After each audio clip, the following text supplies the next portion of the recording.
მოგესალმებით ძვირფასო რადიო მსმენელებო, Facebook გვერდის მაყურებელო და ტელემაყურებელო.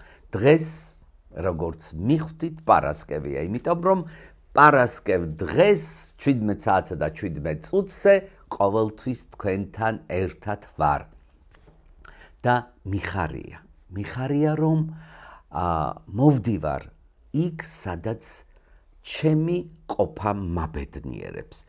რადიო იმედი ჩემი იმედია და არაერთხელ მithქვამს, რომ ჩემი პირველი სურვილი, როგორც კი გონება მომეცა თუ რა უნდა გამختარიყავი, იყო რადიო და აი ახლა მე თქვენ რადიოდან გესაუბრებით, ხედავთ და თან მისმენთ. მოკლედ, მე გახლდით ამერიკაში, ლას-ვეგასში, მე იქიდან ჩამოვფრინდი ნიუ-იორკში და გავაკეთე გადაცემები. ამ გადაცემებს თქვენ ნახავთ ტელევიზიით და მინდა გითხრათ, რომ იქ გავიცანი ერთი გოგო, არ ვიცი, აი ქალგოგო, ქალბატონი გოგო. მოდი მე გოგოს ვიტყვი, იმიტომ რომ ძალიან უფროსი ვარ მასზე.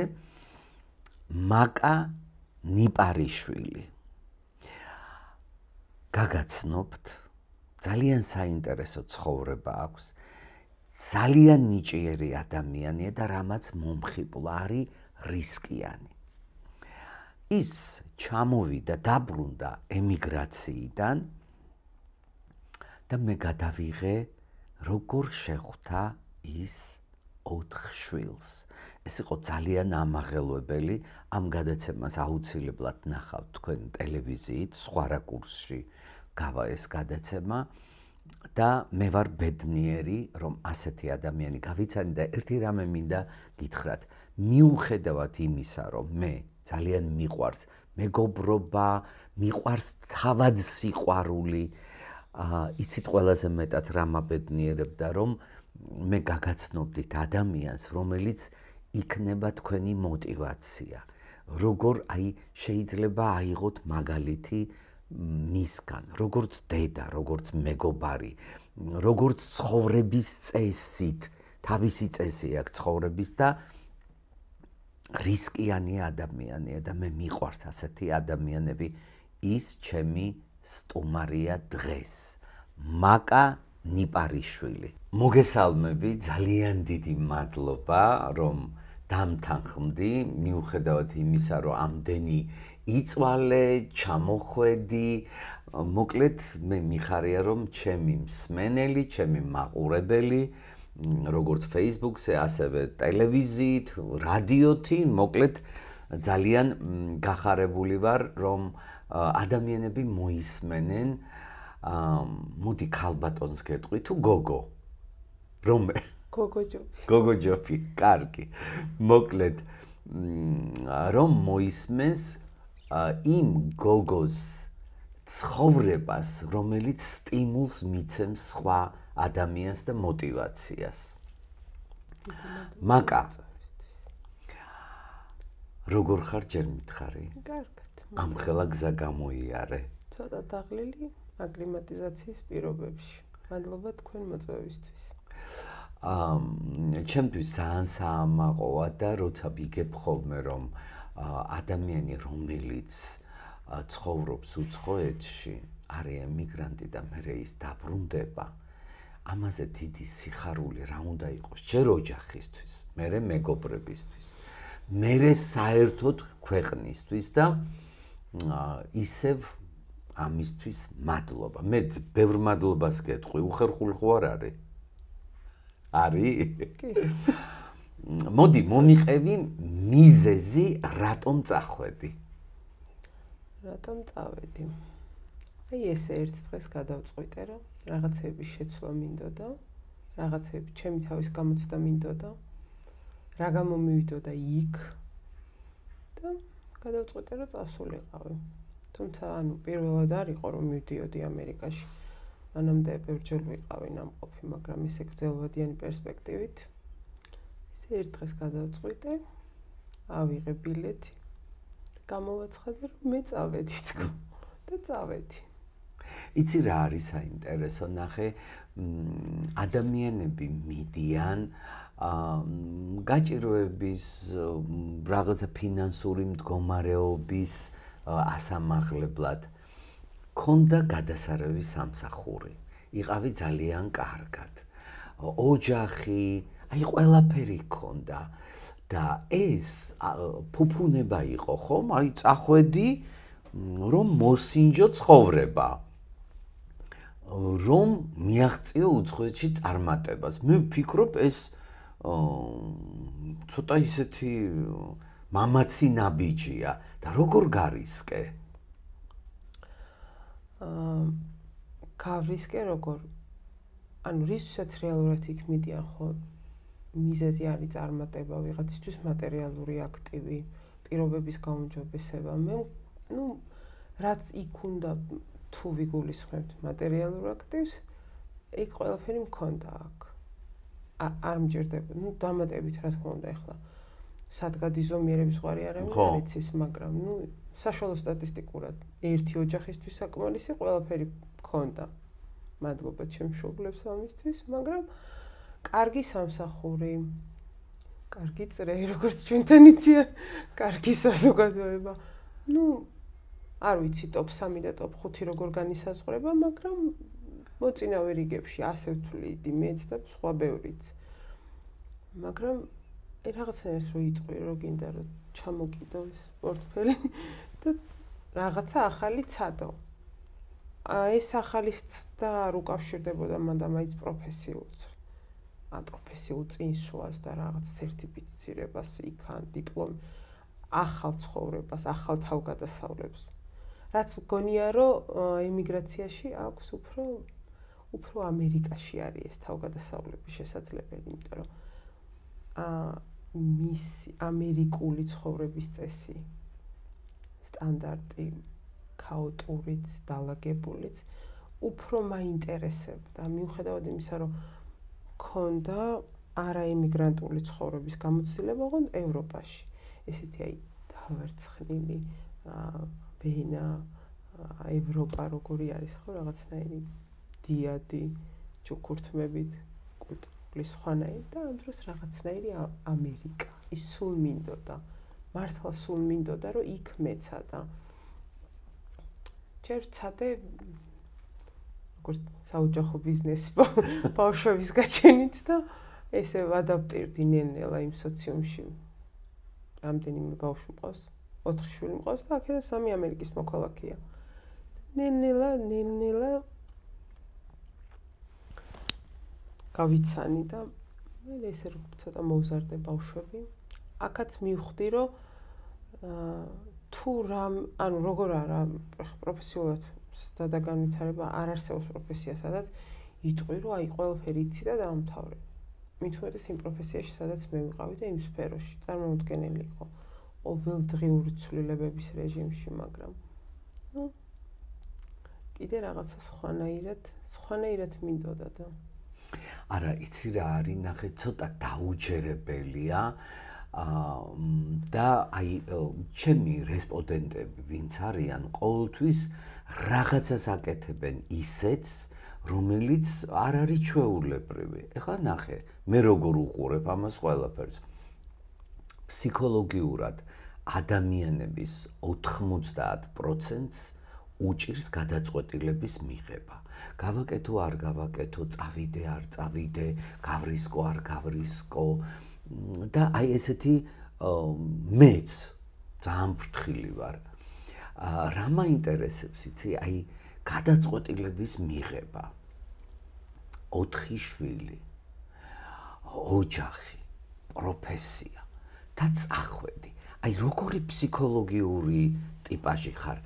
ანუ მე შემიძლია გითხრა ჩემგან, ჩემი გადმოსახედიდან, მაგრამ აი როგორ აფასებ შენ თავს, რომ აი ესე გიმართლებს, წახვედი და ეთყობა ფიქრობდი, რომ თუ არ გამომივა, ჩამოვალ ისევ გავაგრძელებ მუშაობას. ანუ რა ფენომენი ხარ? აი ეგ მაინტერესებს, ოღონდ საკუთარი შეფასება.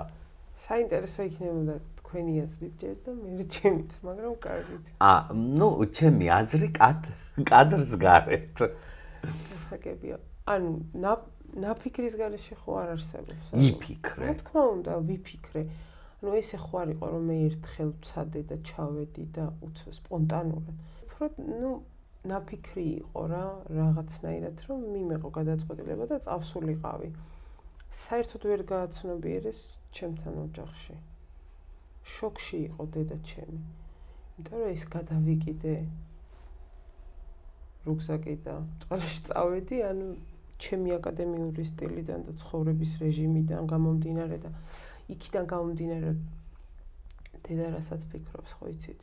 აი ამ ხელა რესურსი რომ სადღაც იქ დავარცხნილი უნდა გამოხვიდე და თავი უნდა დაუკრა და გაიარო. ანუ ეს რუტინა, ეს ჩვენი ცხოვრების, ჩვენი ოჯახის ხაზი, რომ ანუ ან ჰაუსტუხი უნდა უკეთებოდა და ან თათბირიდან უნდა გამოსულიყავით სულ. ერთ დღეს აირია, ავრიე. არის ხო? ავრიე და მომწონს რო ავრიე. ანუ ავრიეთან ისი ავრიე, რომ იქაც არ მინდოდა. მე ხო არ მქონდა ერთ დღიანი გამოცდილება. არც 10 წლიანი. მეტი. მთელი ცხოვრება, რაც თუ მაგრამ ზოგადად პროფესიაც მაგნიშნით მაქვს არჩეული. ჩემ პროფესიაშიც ანუ ჩაშლილი არის რა რაღაც. იურისტი ხარ, ხო? კი. შეგიძლია რომ რაღაც აკეთო კომპიუტერთან იჯდე, გახსნა, გადაიტანო, გადმოიტანო. მაგრამ მე ზუსტად თავში როცა საწყის ეტაპზე მივედი, ანუ იქიდან მაქვს ნულიდან დაწყებული სტაჟირებიდან ერთადერთი ვიყავი ჩემი ყოფილი უფროსისთვის, ახლა ჩემი მეგობარია. ერთადერთი და მე სტაჟიორს საერთოდ ვკითხა რომ ლაპარაკი იციო. ესეთი მშვიდი იყავი? არა, უბრალოდ თავიდანვე ხო არ დავიწყებდი ახლა. ხო, ნუ ნაცნობია ჩემთვის. ხო, ანუ კი მეთქი დავეთანხმე და მე ნუ პროფესიაც, ანუ ეს მიმართულებაც მაგიტომ ავირჩიე, რომ ყოველდღიურად, ანუ დაგეგმილად არაფერი არ მიდიოდა. ანუ ვერ გეგმავ. უბრალოდ გადიხარ შენ სამსახურს გარეთ და იქ რა დაგხვდება არ იცი, ვინ დაგხვდება არ იცი. იქ შეიძლება დაგხვდეს წარმოუდგენელი ამბავი, ვიღაცა გამოგეკიდოს, ვიღაცა გაიცნო, გაასწრო, ვერ გაასწრო, იტირო, იცინო. საიდუმლო ხო არ არის სად მუშაობდი? არა, ფინანსთა სამინისტროში ვმუშაობდი, იურიდიულ დეპარტამენტში, პროცესუალისტი ვიყავი. და ესეთია, ცოცხალი ორგანიზმია რა, პროცესი, ანუ ნახე, პროფესიიდან და ბუნებიდან გამომდინარე, ეტყობა გეგმავდი ხო ყველაფერს? აი დაგეგმა ან წინდახედულობა და მოგინდა სპონტანურობა, იმიტომ რომ ამერიკაში ხო შეიძლება უცბად ისეთი რაღაცა მოხდეს, რომ აი არ იცი რა გააკეთო და გადაწყვეტილება მიიღო. აქ უნდა მიიღო გადაწყვეტილება, რომ მე იქ არ იცოდე რა შეიძლება მოხდეს. ხო და ბევრი იფიქრე? იცით რა არის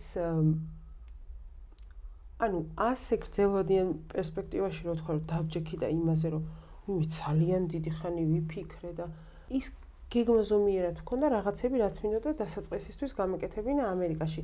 რაღაცა ტიპის ინვესტიცია, იქიდან გამომდინარე რომ ძალიან დიდი პასუხისმგებლობა მაქვს 4 შვილი მყავს. მე არ გამჭირვებოდა რაღაცები, იმიტომ რომ ხო შეიძლება რომ ჩავარდნა იყოს. და ბევრი რამე ძალიან დიდხანს ისე არ განახორციელდა და წავიდეს თქვათ როგორც შენ გეგმავ.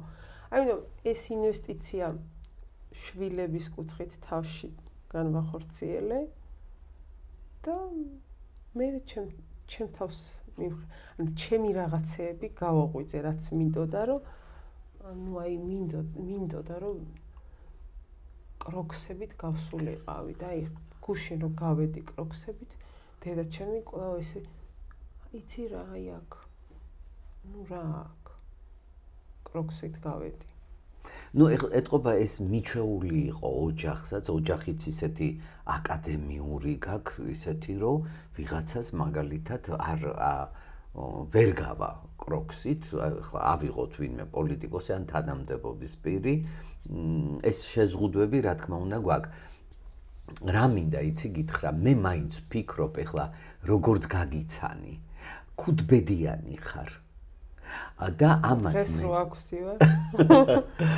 ფაქტი ჯიუტია. იცი რა, აი მართლა გულწრფელად გეუბნები, უაღრესად დიდ პატივს გცემ და თან ჩემი პროფესიიდან გამომდინარე თუ კი ვინმეს გავიცნობ, აი პირველი სწორად გამიგე, აი მინდა ის სიხარული, სიამოვნება და საჭიროება ჩემს მაყურებლამდე და მსმენელამდე მივიტანო, იმიტომ რომ ისეთი ცხოვრებით ცხოვრობ, რომ ჩემთვის სამაგალითო ხარ და ჩემთვის რომ სამაგალითო ხარ, ძალიან ბევრი ადამიანი მიიღებს იმ мотивაციას, აი რაღაცას რო ვერ ბედავს, რაღაცას რო ვერ აკეთებს და თან ქუდბედიანი იმიტომ გიწოდე, რომ ძალიან მინდა რომ მოუყვე ჩემს მსმენელს და მაყურებელს ერთ-ერთი ძალიან ცნობილი ადამიანთან რომ მოხვდი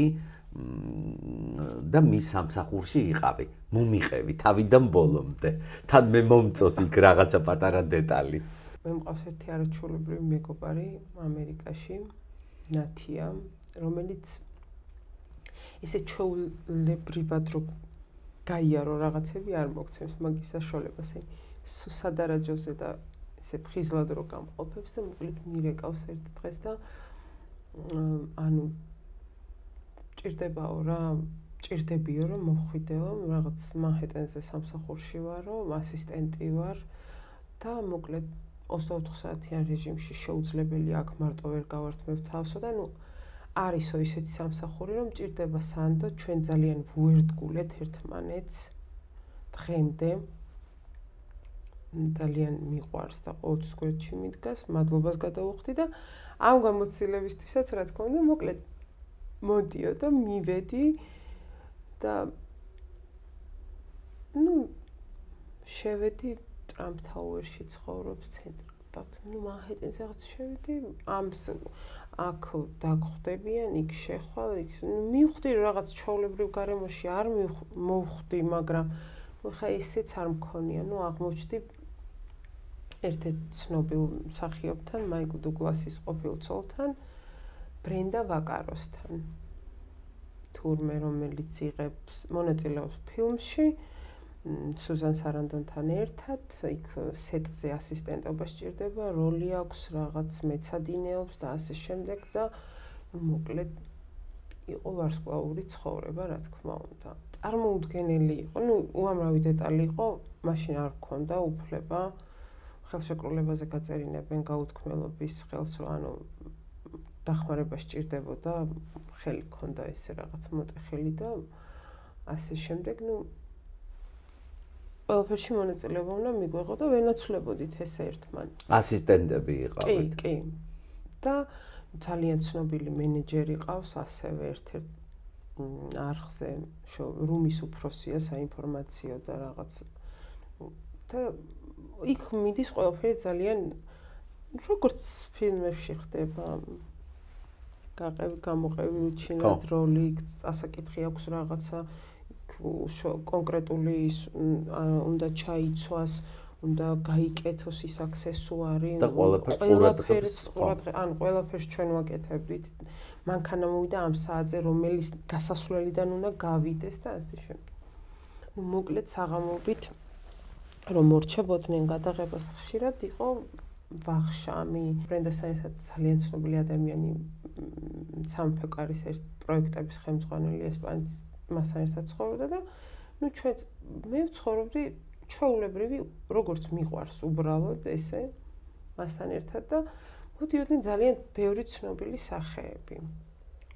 ბრენდას სულ მეკითხებოდა რომ აი ხლა ამას არ იცნო, მეტყოდა. აი ეს როგორ არის? ერთ-ერთი ძალიან ცნობილი ღამის შოუს წამყვანი მოვიდა და ანუ მეო არ მიცნობო და არა მეთქი მეუთხარი, არ გიცნობ. რანაირად? ნუ აი ესე მეუთხარი თქვენ ერთობით მე ვიმუშაობ. როგორ არ მიცნობო, შედიო Facebook-ზე. ეცხიდა, ხო?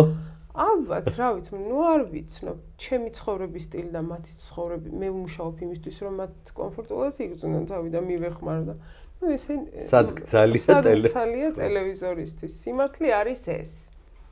რა დედაჩემისგან განსხვავებით, რომელმაც ყველა იცის და სამადლობელი წერილი დაუწერა დედაჩემს, რომ თქვენი შვილისგან განსხვავებით, რომელიც ძალიან ერთადერთი ვიყავი, ვისაც ის რაღაც წერილი დაუწერა, უთხრა ძალიან კარგი შვილი ყავთ, მადლობა რომ ესეთი შვილი გაზარდეთ, მაგრამ გამიხარდა რომ თქვენ მაინც მიცნობთო. მოკლედ ეს წელიწამყვანი მოვიდა და მითხრა რომ იხაო ჩაწერე Facebook-შიო და ნახეო მეო ვინ ვარო რა რაღაცა ბევრი ციფრებიანი გამომწერები რო ყავს და კარგია მეთქი უთხარი. არ გამომიწერო და კი მეთქი რა, გამოვიწერე. ბრენდა მეუბნება რომ რანაირად არ იცნობ, აი არავის არ იცნობ, ვიცნობ მე უთხარი. ვის იცნობ? აი თქვენ ჯაჯოს იცნობთ, მე უთხარი. მე ვიცნობ გია ჯაჯანიძეს მეთქი. მიყურებს და არაო, არ ვიცნობ. ხო და აი ესე მე უთხარი. აი რატო არ იცნობ მეთქი? ნუ მოკლედ ჩემი საათები დამთავრდა, მე წამოვედი, მივიდა ნათია. მირეკავს 2 საათში. აუ, просто ნერვები აღარ მაქვს. რა იყო მეთქი ვეუბნები? რა უთხარიო ბრენდას მეუბნეო, დაურეკეო მაგას გიცხეო. ვიღაცას იცნობსო იქ ვისაც მე არ ვიცნობ და მომიძებნეთ ინტერნეტში ვინ არისო, წლის აღმოაჩინე რომ ვიღაცას იცნობსო და აი ესე გავაცანი. მაშინ ჩვენ ერთმანეთს არ ვიცნობდით, მე გიცნობდით მარტო და თურმე ესეც ხდება. აი როგორ მივარდება სახელი. დიდი მადლობა, დიდი მადლობა. ჯიმი ფალონიც გიცნობთ. რა მაინტერესებს იცი, რომ ესეთი ხარ. ის რომ გამორჩეული ფსიქოლოგიური მდგომარეობა გაქვს და ძალიან ბევრ საქმეს აკეთებ. რისკავ გადაწყვეტილებებს იღებ. აი მაინტერესებს როგორი ბავშვი იყავი და როგორ იზრდება ადამიანი და როგორ ირჩევს იმას, რაც მისი ცხოვრებისთვის საჭიროა. ნიპარიშვილი მაკა როგორ არ გამიგია, ძალიან ბევრი ძვირფასი ადამიანი მყავს, მაგრამ ნიპარიშვილი გვარი არ გამიგია. არ ვიცი ეს ჩემი მინუსია თუ პლუსი. კასპში მეწოდინება. მე ხომ მთელი ცხოვრება ვსწავლობ. და ამით ბედნიერი ვარ. რა არის ეს ნიპარიშვილი? რამეს ნიშნავს თუ არ იცი? არ მგონია ესე განსაკუთრებით, მაგრამ როგორც ისტორიული წყაროები უწყებიან, მიპარვით რაღაც ამბავი მომხდარა ლამისყანის აზნაურებში და მიპარვით მოუკლავს ვიღაც, მერე გახიზნულა და ასე შემდეგ და მერე განიცადა ცვლილება. ნეტარ რა არის მართალი. მე ჩემი ვერსია მქონდა, ხო იცი? ნიორი მოუპარია. ნიპარიშ. და იბისი შვილი ყოფილა. რაღაცა მოპარვასთან, მიპარვა მოპარვასთან იმაკავს. არ იყო თუნდაც სუფთად. ეხლა გაგთ რამე კასპში? მე ჩემი მხრიდან სანათისაო ცხოვრობს კი საახლობ. მოდი რაღაცას კითხავ სანამ ბავშვობაზე, აი გული ამიჩვილდა და ჩემთვის მე ხო ვერასოდეს სევდას ვერ მატყობენ, იმიტომ რომ სულ ხახახახა ხიხი. არა უშავს ეს არაფერი და ძალიან ჩამრჩა გონებაში და პირველად რაც გავიფიქრე, ვიფიქრე რომ ეს რა კარგი ადამიანია. აი ეს პირველი ჩემთვის ავიზიტო ბარათი. რა ჩავიდი. ყავს არაჩვეულებრივი დედა, რომელიც გავიცანი და ისე ძალიან კარგად შენი გვარი არ ვთქვის სწორად და ესე დამიმარცვლა არიზავდა. არა, იცი როგორ და იმ წუთში გავიფიქრე, რომ აი რა ტაქტიანად ხო არის რომ ვიღაცა რაღაცა. ეს და რა იყო ეს, რამაც ძალიან მომხიბლა. მამასთან დაკავშირებული. მამასთან დაკავშირებული და ისეთი თბილი რაღაც თქვი, რომ ძალიან ბედნიერი ვიყავი, რომ ესეთი ადამიანი ხარ. აი მამასთან დაკავშირებული ამბავი.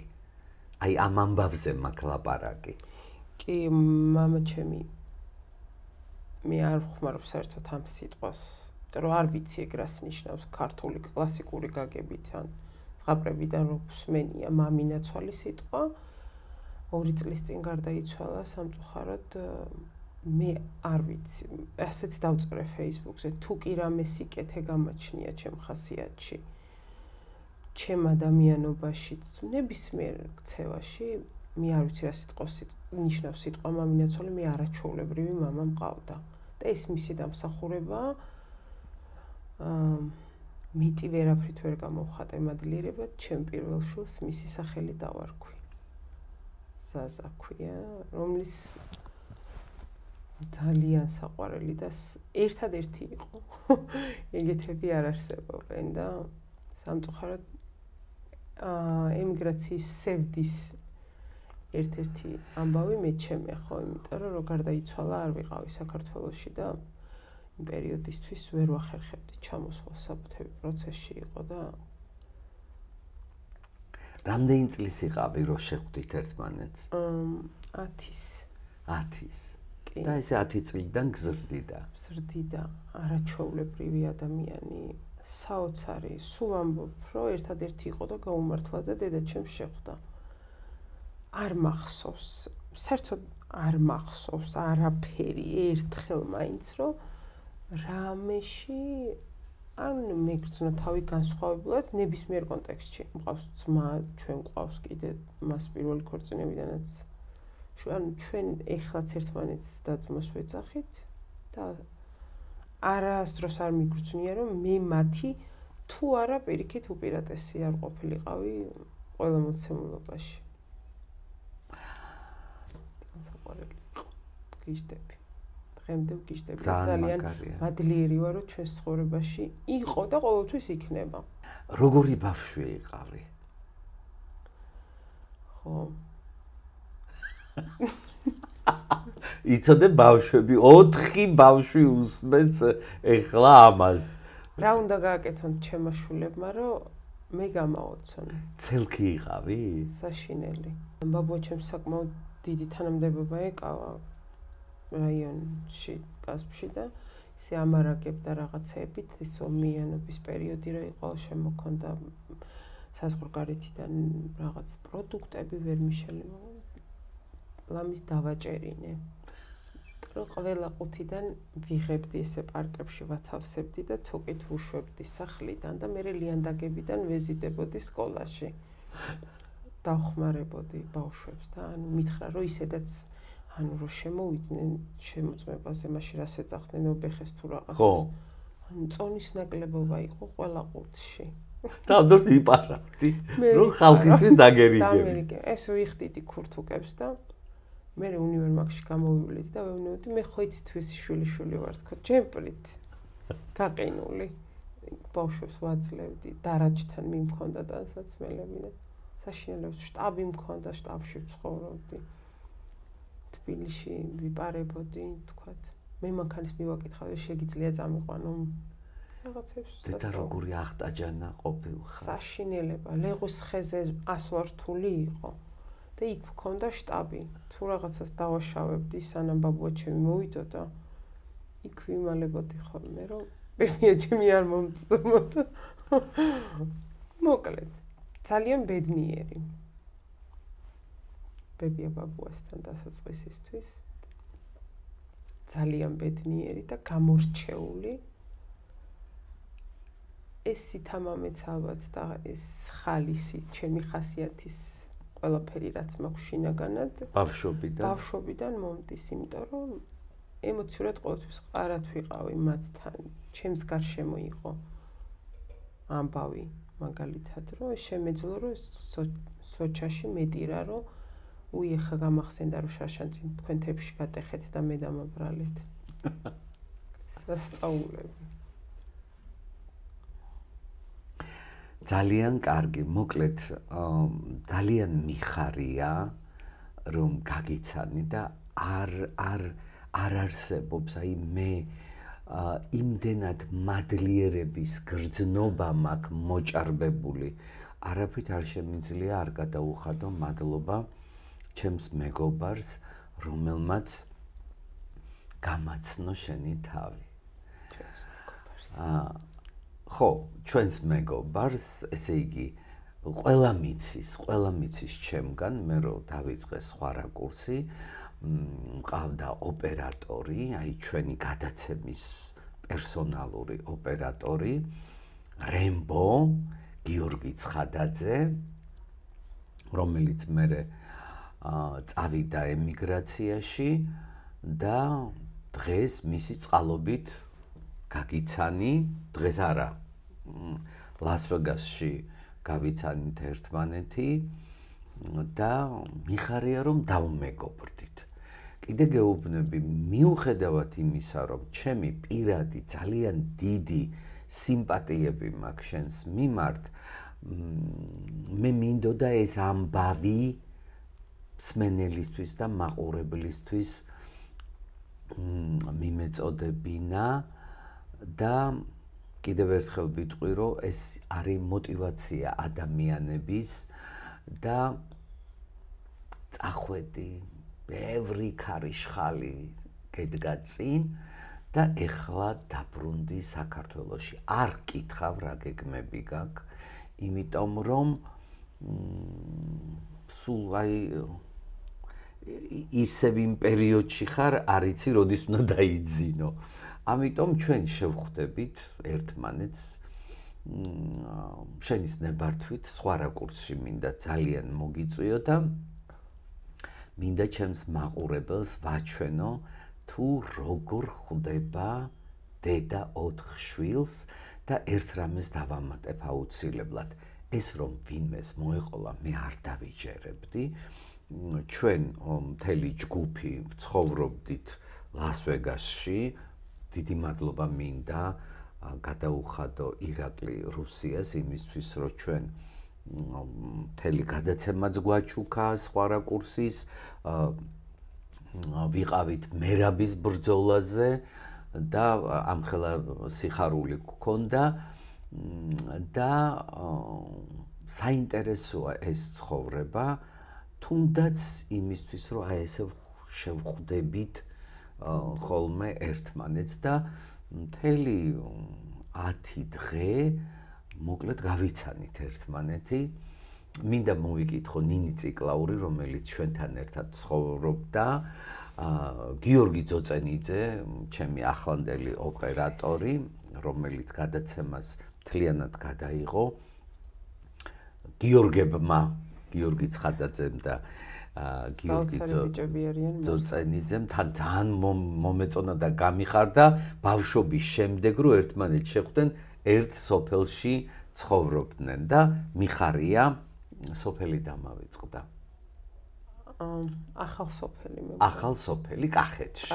ყვარელში ხო თუ და არასწორად ვამბობ გვაპატიებენ და თუ არ გვაპატიებენ და ნუ გვაპატიებთ მოკლედ სოფლის უხუცესებთან ბოდიში მოკლედ ძალიან დიდი მადლობა მიხარია და მომავალ შეხვედრამდე დიდი მადლობა თქვენ მოწვევისთვის ჩემო ძვირფასო საყვარელო მაყურებელო გემშვიდობებით მომავალ პარასკევამდე და კიდევ ერთხელ გეტყვით ჩემი სტუმარი გახლდათ ადამიანი კეთილი ძალიან გონიერი ძალიან საყვარელი ნიჭიერი მაკა ნიპარიშვილი მოკლედ დამელოდეთ მომავალ პარასკევს ისევ საინტერესო გადაცემა მექნება მიყვარხართ